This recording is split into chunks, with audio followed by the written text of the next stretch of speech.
তো কোনোরকম রোদে দেওয়ার ঝামেলা ছাড়াই কিন্তু এই কাঁচা আমের আচারটি বানিয়ে দেখাবো। আর এটাকে কিন্তু অনেকদিন ধরে সংরক্ষণ করাও যাবে।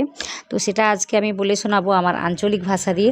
আশা করি এই রেসিপি সাথে আমার এই আঞ্চলিক ভাষা সব কিছুই আপনাদের ভালো লাগবে। যদি ভালো লাগে আমার ভিডিওতে লাইক দিতে ভুলবেন না। যদি নতুন কেউ হয়ে থাকেন তাহলে আমার চ্যানেলটিকে অবশ্যই সাবস্ক্রাইব করবেন। তাহলে আসো বন্ধুরা। তো কী করছি আমি এখানটায় ওই আম লিছি, যে আমটা 500 গ্রামের মতো হয়ে যাবে। তো ওটা লিয়া ভালোভাবে ছাড়িয়ে নিতে হবে। ছাড়িয়ে নিতে হবে বলতে ওই খোসাটাকে ছাড়িয়ে নিতে হবে, আর ভিতরে যে বীজটা আছে ওটাকে ফেলে দিতে হবে, আঁতিটা যে আছে ওটাকেও ফেলে দিতে হবে। তো এই আমটাকে পুরো কাটিয়ে লিয়া আমি কি করব, ও হলুদ জলের মধ্যে ডুবিয়ে দেবো। আমি একটু হলুদ জল লিছি। তো এটা নিলে কী হবে, আমটা কিন্তু আর কালা পড়বে না, একদম চক্কা চক্কা থাকবে, আর সেটা কিন্তু আচারে দেখতে ভালো লাগবে। তো সে কারণে একটু হলুদ জল লিছি। লিবার পর এই আমটাকে কাটিয়ে লিবার পর একটু ডুবিয়ে রাখবো, তত মানে দেখতে পাবো আমি কি করবো এখানটায়। তো খোসাটাকে ছাড়িয়ে লিছি, লিবার পর এভাবে কাটিয়ে লিছি। তো তোমানকার মতো করে কাটিয়ে নিতে পারো, লম্বা করে, চৌকো করে, ছোটো করে, বড়ো করে। তো আমি এখানটা ছোটো ছোটো করে কাটিয়ে লিছি। তোকে লিয়া আমি ওই জলে জেঁকে দেবো। তখন ডুবিয়ে রাখলে কি হবে, আর আমটা কালা পড়বে না। তো কাজটা করে নিলে ভালো।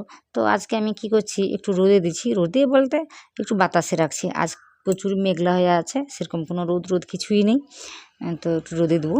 না হলে যদি সঙ্গে সঙ্গে বানাবো বলে ভাবি, তাহলে কি করতে হবে, একটু আমগুলাকে মুছে নিতে হবে, না হলে একটু ফ্যানের তলায় রেখে দিলেও হবে। তো এখানটায় আমি কী করছি, একটু জলে জেঁকে রেখে দিয়া ছেঁকে নিয়েছি। ছেঁকে নেওয়ার পর একটু মিলিয়ে দিচ্ছি।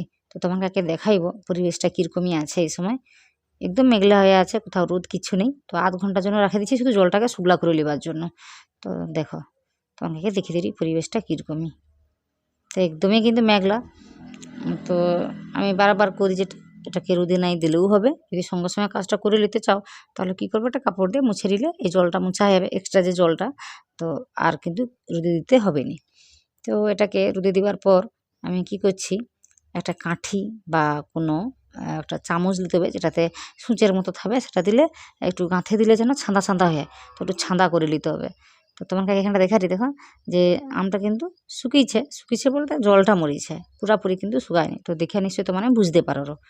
তো এরকম করে আমি কি হচ্ছে, একটা চামচ দিয়ে ছাঁদা ছাঁদা করে নিচ্ছি।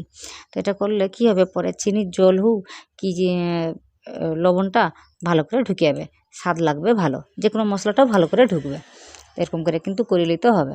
তো আমি এই ঘাতে যেহেতু ক্যামেরা ধরেছি, তো সেই ঘাতে করতে আমার অসুবিধা হয়, সেই জন্য আমি কী করছি, এটাকে করে নেবার পর তোমাকে দেখিয়ে দেবো আমি কি করছি। তো দেখিয়ে দিয়ে দেখো, তো এরকম করে কাজটা করে নিতে হবে। তো একা করলে এরকম একটু অসুবিধা হয়। তো 2 লোক হলে আর কোনো রকম অসুবিধা হতো না। তো আমার কাছে কেউ নেই, সেই জন্য আমি একলা এরকম করে নিচ্ছি।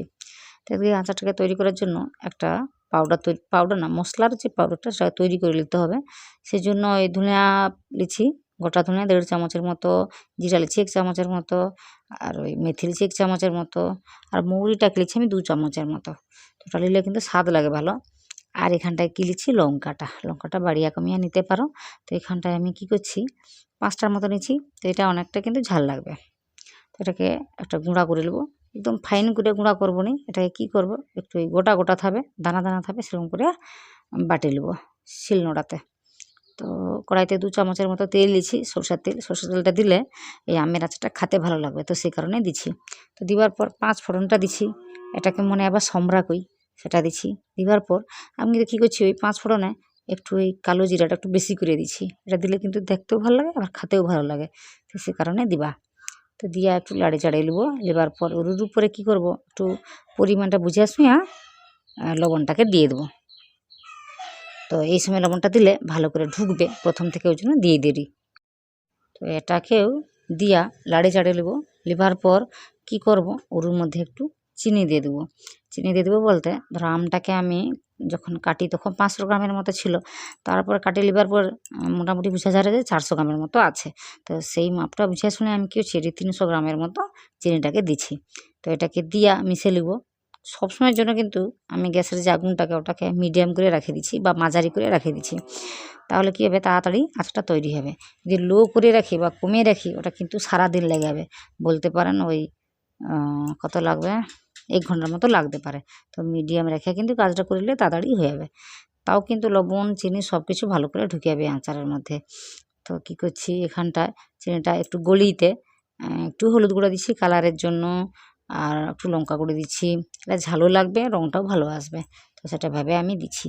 তো আজকে একটু টক টক ঝাল ঝাল লাগবে এইভাবে আচারটাকে বানাইছি। তো তোমানকার যদি ভালো লাগে সেটা কিন্তু কমেন্টে জানাইব, আর তোমানে কীরকম বানাও সেটা কিন্তু কমেন্টে জানাইব। তো দেখো কি করছি, এই আচারের জন্য আমটা কিন্তু দেখে নিলি যে ঠিকঠাক আছে কিনা।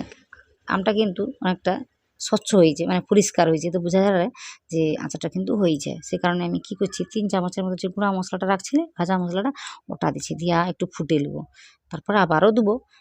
এই আচারের মধ্যে আবার মশলা গুঁড়া পড়লে বেশি ভালো লাগে, তো সেই জন্য দিবা। তো এটা মোটামুটি হয়েছে। তো দেখো আমটা কিন্তু একদম স্বচ্ছ হয়েছে, নরম হয়েছে। তো এটা এই সময় রেখে দিলে কিন্তু আরও কিন্তু মোটা হয়ে যাবে রসটা, তো সেটা বুঝে শুনে কাজটা করে নিতে হবে। তো গ্যাসটাকে বন্ধ করার আগে আমি আরও 2 চামচের মতো মশলাটাকে দিয়ে দিচ্ছি। এটাকে দিয়ে কিছুক্ষণ নাড়িয়ে চাড়িয়ে আমি আবার ঢাকা দিয়ে এটাকে ঠান্ডা করে নেবো। তো এটাকে ঠান্ডা অবশ্যই করে নিতে হবে, নাহলে বোতলে যদি ঢুকাই, কাঁচের বোতলে, কাঁচ কিন্তু ফাটে যাবে, বোতলটা ফাটে যাবে, তো সেটা ভেবে একটু ঠান্ডা করে নিতে হবে। তো কিছুক্ষণ আমি ঠান্ডা করে নিই, তারপরে তোমাকে দেখাইবো কীরকম অবস্থায় আছে এটা। তো এই সময় যে আমি গ্রেভিটা রাখছি ওটা একটু পাতলা ছিল, কিন্তু এটা ঠান্ডা হওয়ার পর তোমাকে দেখারই কীরকম অবস্থায় আছে। তো দেখো কতটা গাঢ় হয়েছে। তো তো বুঝে শুনে কাজটা করে নিতে হবে। গ্রেভিটা কীরকম রাখবো সেটা তো মানে বুঝে শুনেই রাখবো। তো এরকম করে কিছু আচারটাকে তৈরি করে নেওয়া যাবে। তো এটাকে অনেক দিন ধরে ভালো রাখার জন্য কী করতে হবে, 1 চামচ ভিনিগার বা 1 চামচ লেবুর রস দিলে কিন্তু অনেকদিন ভালো রয়ে যাবে। তো আমি এটাকে অল্প করে বানাইছি, সেজন্য কিছু দিইনি। তাছাড়া আমটা টক ছিল।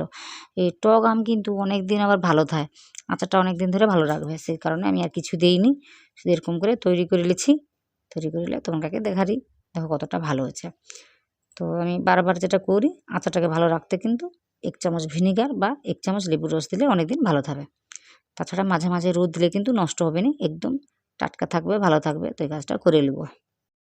তো আশা করি আজকের এই রেসিপিটি, তাছাড়া আমার এই ভাষাটি ভালো লেগেছে। যদি ভালো লাগে কমেন্টে জানাবেন, আর এই রেসিপি নিয়ে কোনো রকম ডাউট থাকলে সেটাও জানাবেন, আর আমার ভাষাটি কেমন লাগছে সেটাও কিন্তু কমেন্টে জানাবেন।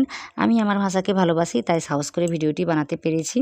তো এই ভিডিওটি এতক্ষণ ধরে দেখার জন্য আপনাদের অনেক অনেক অনেক ধন্যবাদ।